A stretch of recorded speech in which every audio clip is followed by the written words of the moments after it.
La Côte d'Ivoire sera sous peu la capitale du football africain. Le pays abritant du 13 janvier au 11 février la Coupe d'Afrique des Nations à quelques semaines du top départ de l'événement. Le pays se dit prêt. Les missions du COCAN, comme vous pouvez le voir, c'est d'abord d'organiser et livrer les opérations et les infrastructures nécessaires à la réussite de la CAN 2023.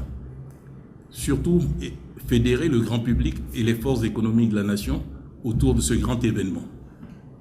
Bâtir un héritage en termes de services et d'infrastructures pour le sport et les Ivoiriens.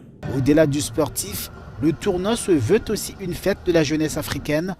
Les organisateurs promettent de tenir ce pari.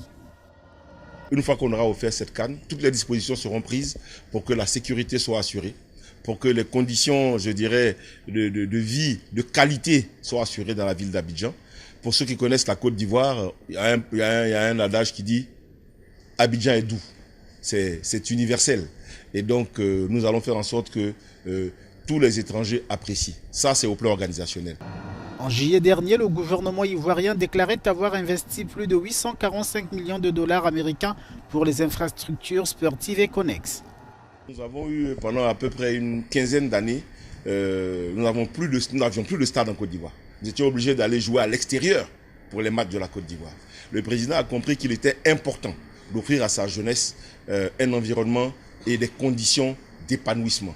Une jeunesse qui appréciera bientôt donc l'expression des talents des stars du ballon rond du continent, alors que les éléphants de Côte d'Ivoire ouvriront le bal face à la Guinée-Bissau le samedi 13 janvier 2024.